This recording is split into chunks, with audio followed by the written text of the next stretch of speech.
Chapter 3, Dynasties 5 through 11. The pharaohs of the 5th and 6th dynasties.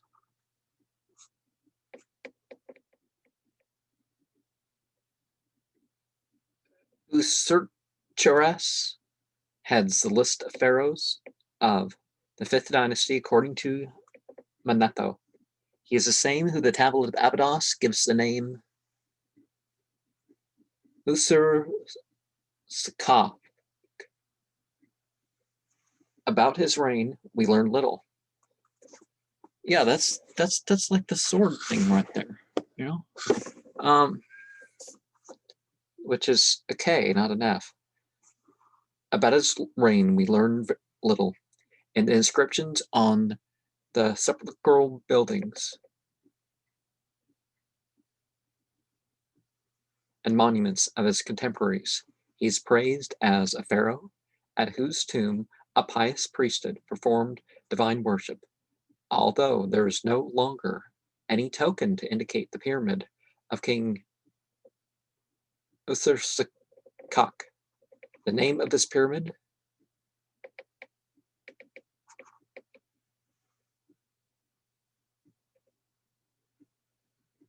Ab Yasu, the purest place, has been faithfully preserved. It is otherwise with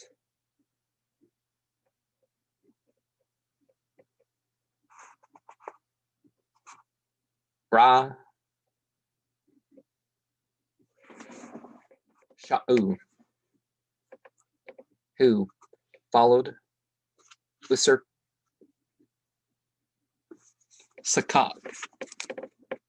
in his kingdom.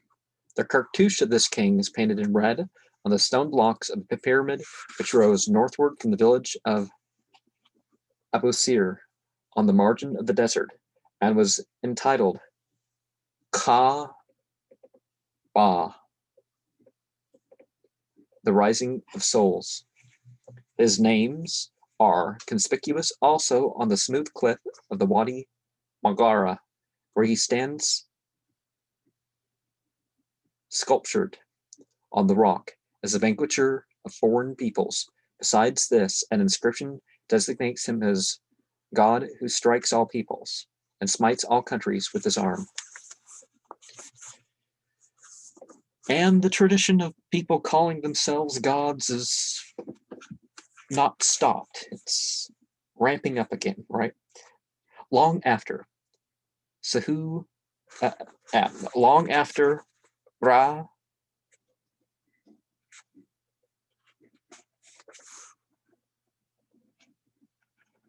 Sahu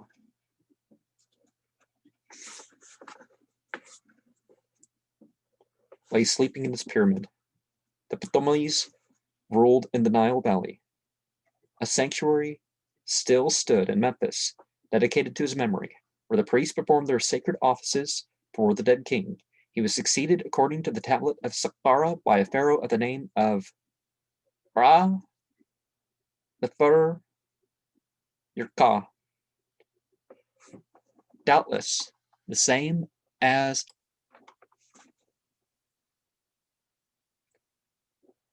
that Manetho transcribed as Nefer Cheres.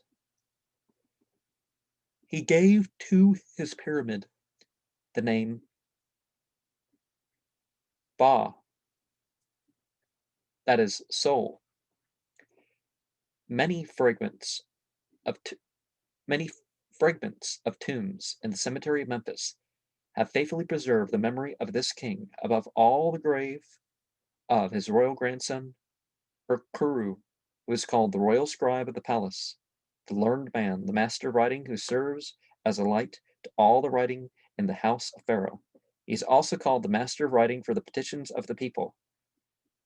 He who serves as a light to all the writing which relates to the administration, chief of the provision chambers. He was also general of the forces composed of all the young men. Another officer of the time named Bahanuka performed the duties of the Secretary of the State in faithful service to his master. Of the rulers who followed this king, we will mention the 30th, according to the tablet of Abydos. Ran Usur Sr.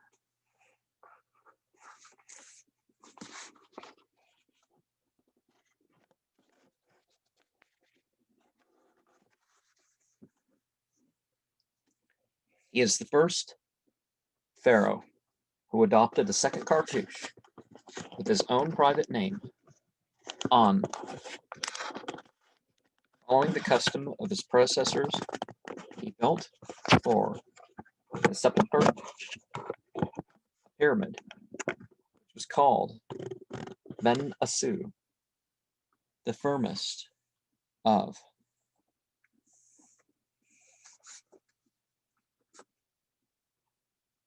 places. Man Yasu. Yeah, okay.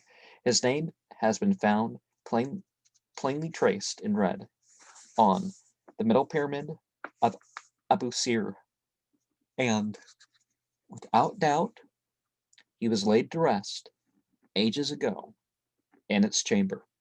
His name also appears at Wadi Magara, where a sculptured tablet represents him as a conqueror over the ancient people who had their dwelling places in the Sinaitic valleys. Of the tombs of those court functionaries from whose walls we learn so much of the life history of this ancient people, the most beautiful that remains is that of Thi. The inscriptions carved in hieroglyphics and filled in with color give a clear significance to the pictures, and in large and eloquent language on the worth of the deceased. He served his master as scribe in all his residences, was president of the royal writings, and conducted the king's works, to say nothing of the priestly dignities with which he was invested. It appears strange that in the grave of this noblest of men, the name of his father is wanting, and no traces of his descent are perceptible. If Thi was a man of low origin, he must certainly have performed something great to appear worthy of being son-in-law to the king, for Pharaoh gave him his own daughter, Neferhotep, to wife. The last three sovereigns of the fifth dynasty had their places definitely fixed long before the discovery of the tablet of Abydos. The first, Harmenkau, built the pyramid called Nutur Yasu, which means the holiest of places. A sculptured block let into a wall of the Apis tombs, Serapeum, has faithfully preserved for us the portrait of the king in bas relief, accompanied by his name and titles. It is possible that one of the pyramids of Saqqara contained the king's tomb. The rocky walls, also the Sinaitic mountains, mention this prince several times. He was followed by Ra Jutka, surnamed Yassi. It is again the Wadi Magara that gives us new information about this king, testifying that new mines were excavated in the mountain when Asa sat on the throne of his fathers. The name Beautiful Nefer was given to his pyramid, and in the ancient days holy men consecrated their services to his memory. A record worthy of remembrance is preserved in an ancient papyrus written by Asa's son, Ptahhotep. It is, without doubt, the oldest manuscript in existence, and contains wise instruction and admonition, praises the practice of virtue and good manners.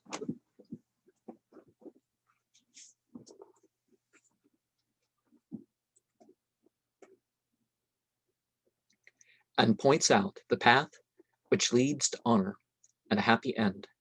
The king's son must have been very aged when he wrote this book, for he speaks of decrepit old age as one who felt it himself.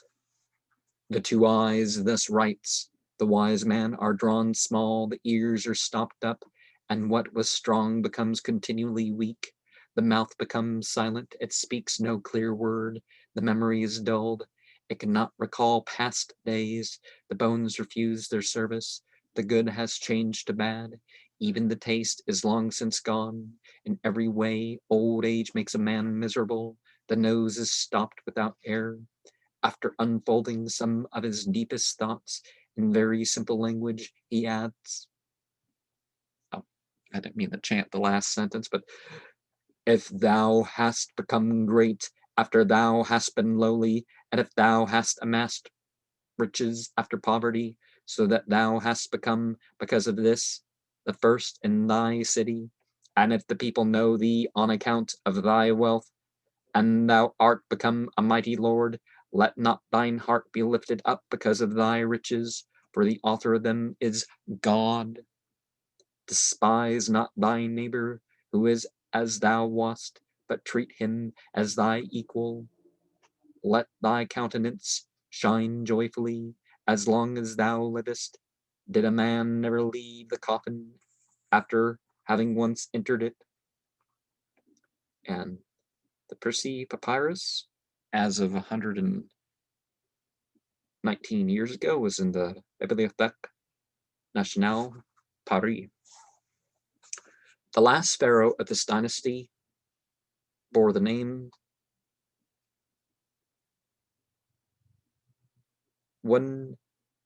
Yes. We know little more of him than what his sepulchre, that his sepulchre was called Efer Yasu, which means the most beautiful place. The Mustabat el Faroun, first explored by Mariette, was at one time supposed both by excavator and Brugsch-Bey himself to be the tomb of this king. It has now been ascertained by Maspero that Unas was buried in the pyramid that has since 1881 borne his name, and which lies to the southwest of the step pyramid. The walls lining the sarcophagus chamber are of alabaster and covered with paintings, the colors of which are still fresh. The fragments of the king's mummy were found scattered on the floor. In accordance with the tablets of Abydos and Saqqara, the monuments call the first prince of the sixth dynasty Tete, but TTY.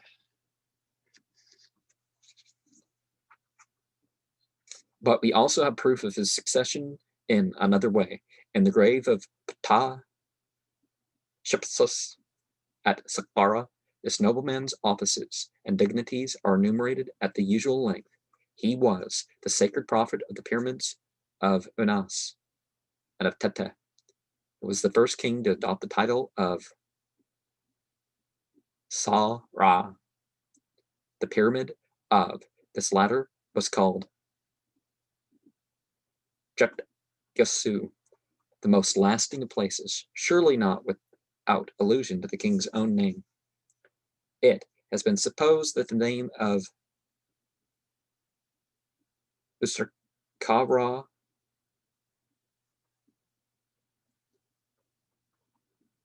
which the tablet of Abydos places after that of Tete, was the official title of a king Yeti, who likewise built a pyramid called Ba-A.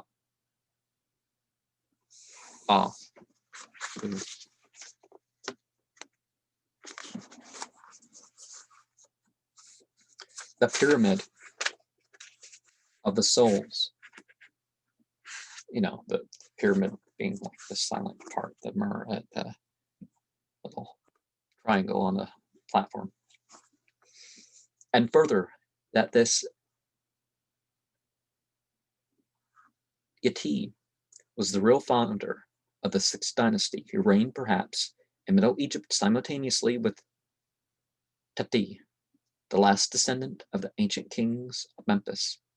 One thing is certain, that a nobleman called Una passed immediately from the service of King Iti to that of his successor, Ra Mri, friend of Ra, whose family name was Pepi.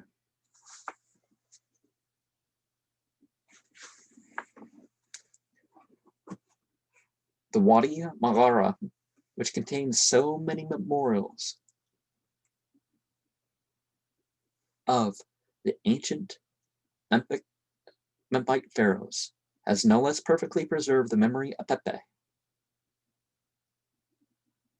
A great bas-relief carved in the rock says that in the 18th year of his reign, a governor named Upton visited the mines to inspect the progress of the work. In the tablet itself, the king appears as the conqueror of the foreign people, who in his time dwelt in the Valley of Caverns.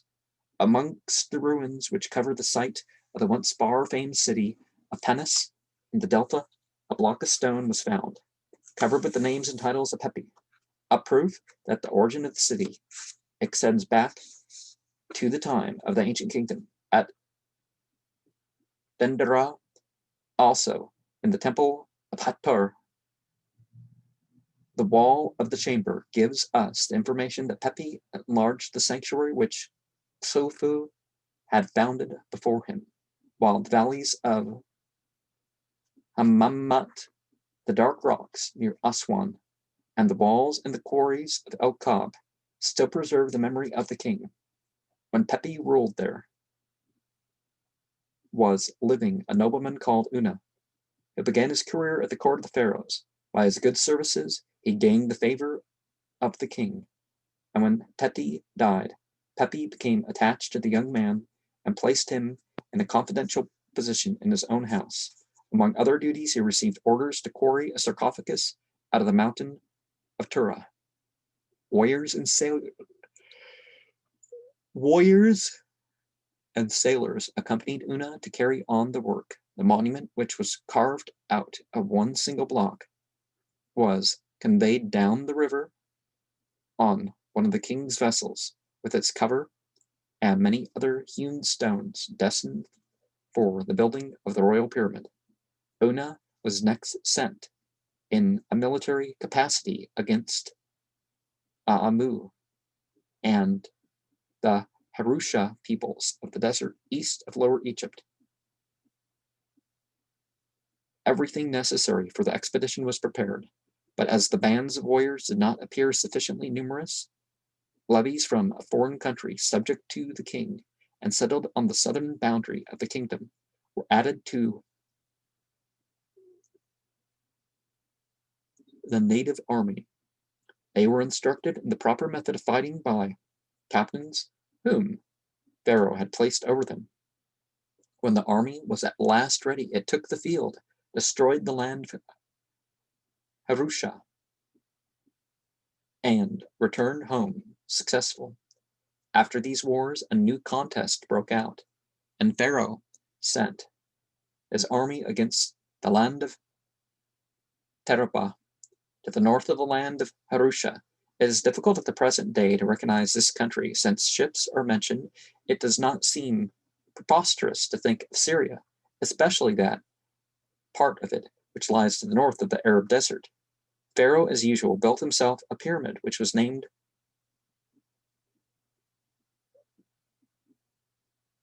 Menfer, that is, good place or good station, for travelers. As a founder of cities, his memory was immortalized by the city of Pepi in Middle Egypt.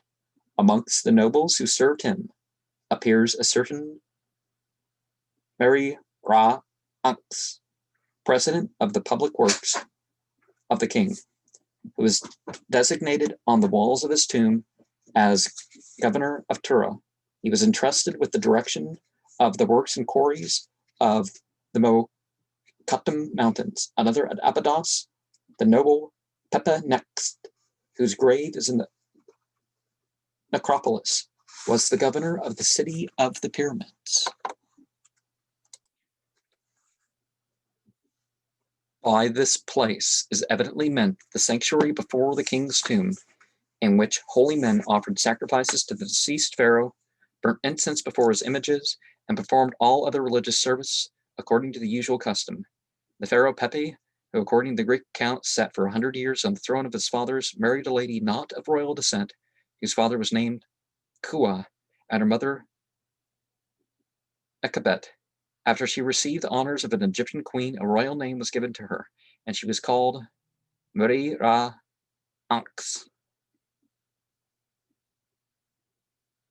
Her tomb, the ruins of which were found in the necropolis at Abydos, gives us important information about her descendants. She gave birth to 2 sons, Miran Ra and Neferka Ra. When Pepi died, the firstborn took possession of the crown. He figures in the tablet of Abydos under the name of Ra Murrun.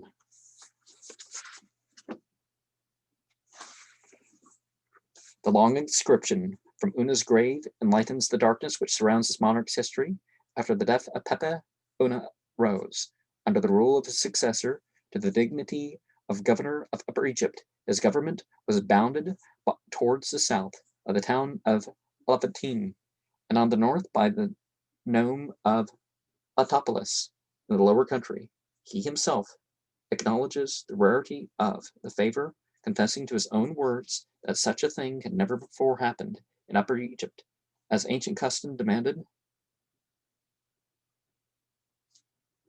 Ra Murran, when he had ascended the throne, was at once mindful of the eternal dwelling, after which death should contain his royal mummy. Una immediately received the command to prepare everything for the work and to quarry the hardest stone on the southernmost border of Egypt. His Majesty so speaks of Una himself, sent me to the country of Abhat to bring back a sarcophagus with its cover, also a small pyramid, and a statue of the king Ramurran, whose pyramid is called Xanfer, the beautiful rising. Abhat. Oh, it says the southern form. I'm thinking Abhat, the son of Daniel, like 1500 something BCE, but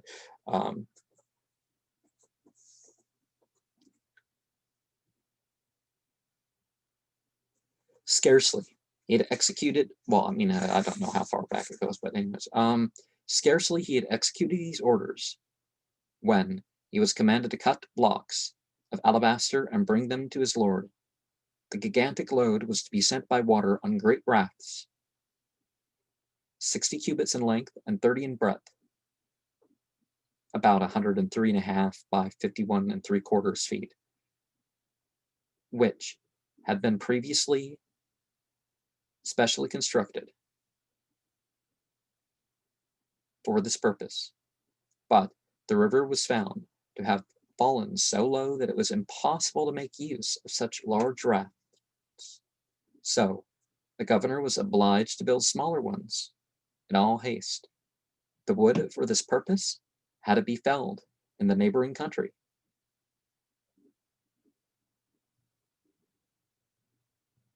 Inhabited by Negroes.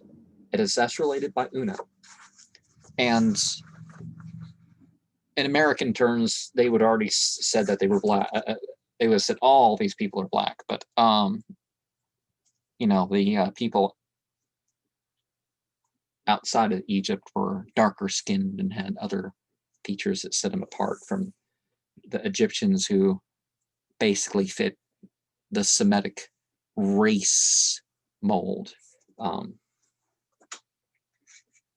course, the Bible says Ham, but it's really these people are the same. The Armenians and the Egyptians were all part of the same race with the Arabs and the Hebrews, and it's thus related by Una. His Majesty sent me to cut down 4 forests in the south in order to build 3 large vessels and 4 towing vessels out of the acacia wood in the country of Uat, and behold, the officials of Ararat, Am, and Mata caused the wood to be cut down for this purpose. I executed all this in the space of a year. As soon as the waters rose, I loaded the rafts with immense pieces of granite for the pyramid of Xanfer of the king Ramrn. This narrative of the life and actions of a single man among the contemporaries of the kings Tata, Papi, and Ra Brn exhaust all that we know of their history. The mummy of Ra Brn is now in the Giza palace. After his brother's death,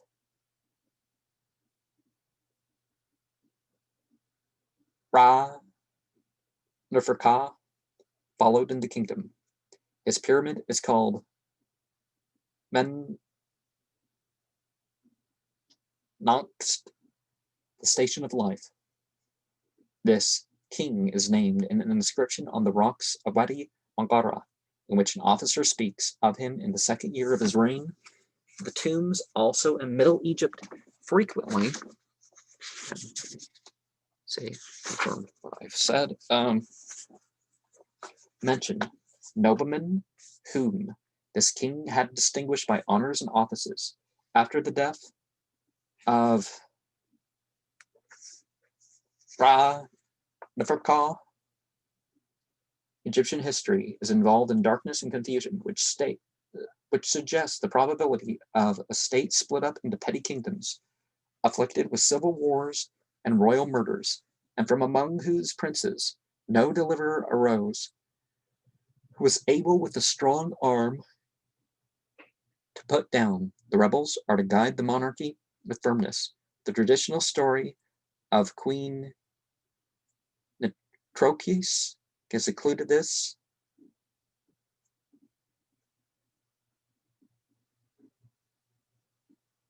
Nitsay Cart. That's how you pronounce that, right?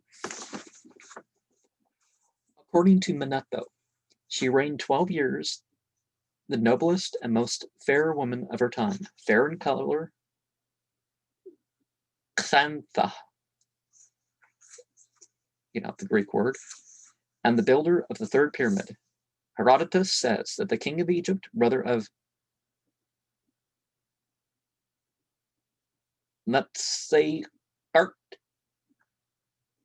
was killed by conspirators, who, however, gave the kingdom to her, whereupon she proceeded with subtlety to avenge her brother's death, for she constructed a vast underground building, and on the pretext of its inauguration, she invited the principal authors of the murder to a feast.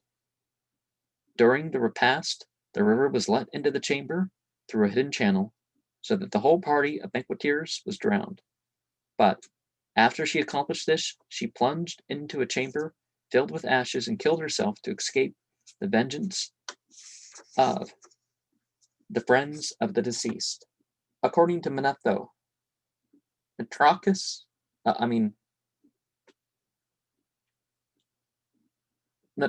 Netsayert was the builder of the third pyramid, the same which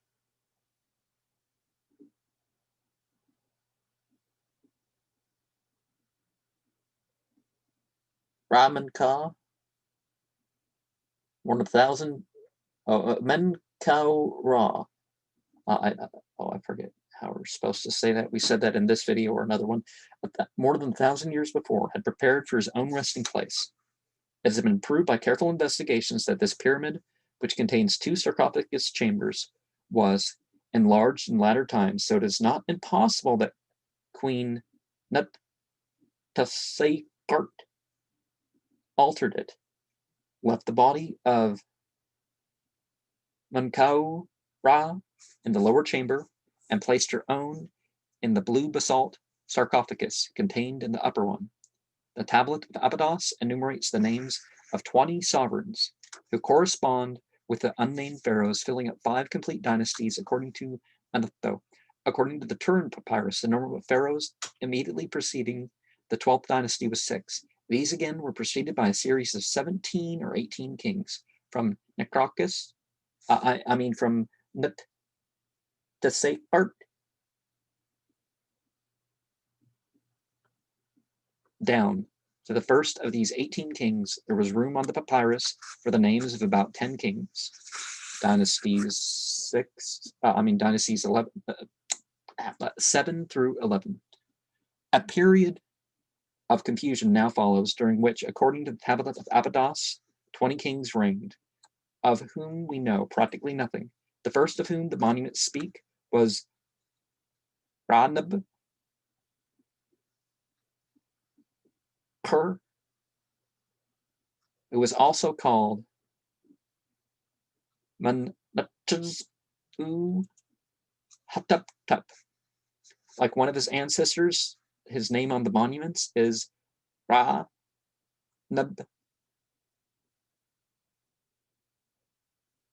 Ta'u. The kings to whom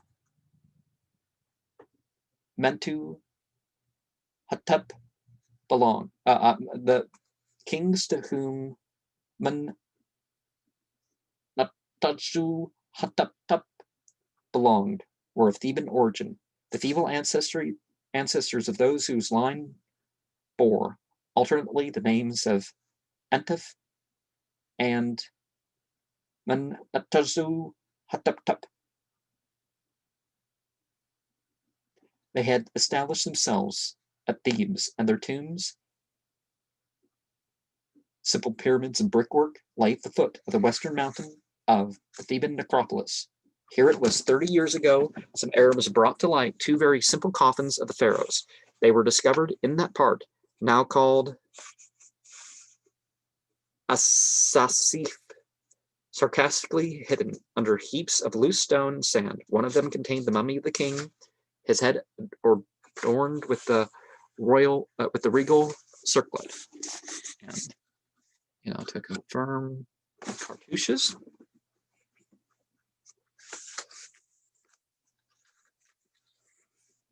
The cover of the chest was richly gilt, and the hieroglyphics on the middle band bore the cartouche of Entef.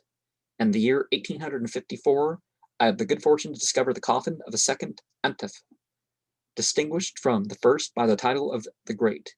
It is now in the Louvre. The Louvre? The Louvre. I think you just say the Louvre. The remaining traces of this king's tomb were discovered by Mariette at Dra Abu al-Naga.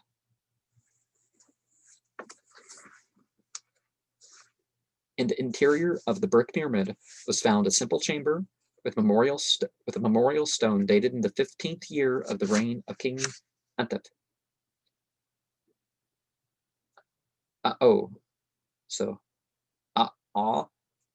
The inscription and the paintings on which have been fully published by Dr. Brugsch. The lower part of the king's image is well preserved. At his feet stand his 4 favorite dogs of the Mentu Hattup, who bore the royal name Ra Nub Ta'u, son of the lord of the country. A memorial is preserved on the black rocks of an island of Canasso, above the first cataract. A bas-relief chiseled in the hard stone exhibits him as the conqueror of 13 foreign nations, and as the devoted servant of Amsu of Koptos. This town, situated near Hammamat, was on the edge of the desert and was the rendezvous of traders to and from the Red Sea, who traced their names on the rocks, to which they usually added a pious inscription. Mentuhotep,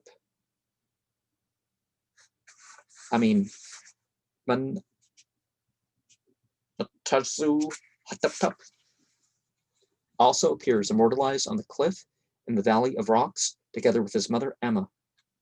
He had, so the inscription tells, sunk a deep well 10 cubits in diameter in the desert in order to provide water for the refreshment of all pilgrims with the beast of burden, and for all the men who were commanded by the king to quarry stone in this hot valley. Another inscription of the second year of his reign says that a functionary by the name of Amenemhat, probably Yemenemhat, received orders to transport the king's sarcophagus and its cover from the quarry to the eternal resting place of his lord. The way was long and the labor of the work heavy, for the enormous mass measured in length 8 cubits, while its dimensions in breadth and height were 4 and 2 cubits.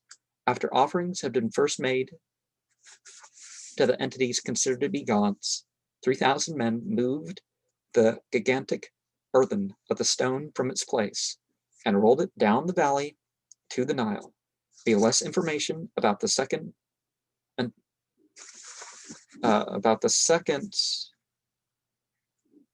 Manatazu Hattup, whose pyramid bore the name of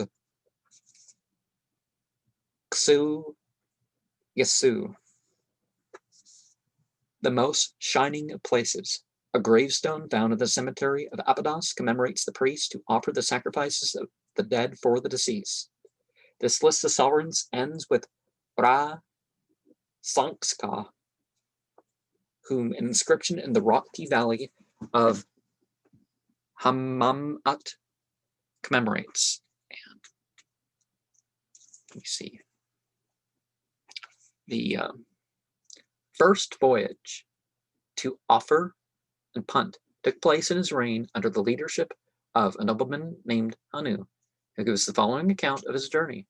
I was sent to conduct ships to the land of Punt, to fetch for Pharaoh sweet-smelling spices, which the princes of the Red Land collect out of fear and dread, such as he inspires in all nations. And I started from the city of Coptus, and his majesty gave the command that the armed men who were to accompany me should be from the south country to Thebaid. And I set out thence with an army of 3,000 men, and passed through the red hamlet, and through a cultivated country, and I had skins and poles prepared to carry the vessels of water, 20 in number, and of the people who carried a load daily, Lacuna, and another placed the load on him, and I had a reservoir of 12 perches dug in a wood, and 2 reservoirs at a place called Atahet, one of a perch and 20 cubits, and the other of a perch and 30 cubits, and I made another at Ateb of 10 cubits by 10 on each side to contain water of a cubit in depth.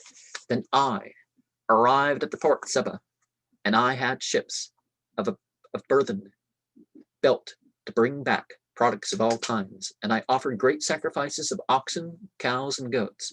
And when I returned from Seba, I executed the king's command, for I brought him back all kinds of products which I had met with in the ports of the Holy Land. And I came back by the road of Uak and Rohan, and brought with me precious stones for the statues of the temple.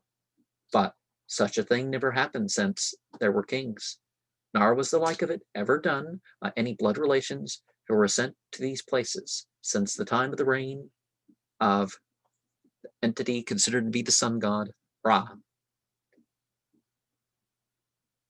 And I acted thus for the king on account of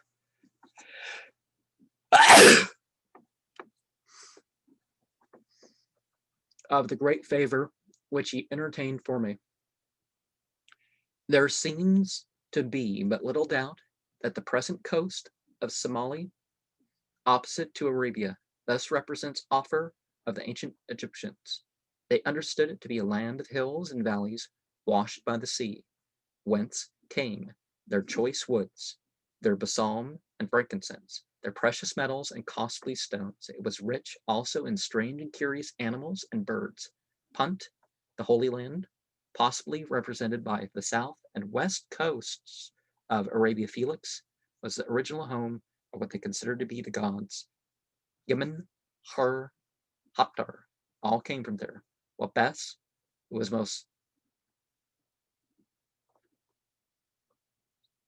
the most ancient entity worshipped in Punt, was peculiarly of Arab origin. Now, Western Arabia is important in the Bible and in the Quran because the place of the Hagrites and the coming of, I mean, Mecca had importance even in the Bible, and it had importance other places too. But more about that elsewhere.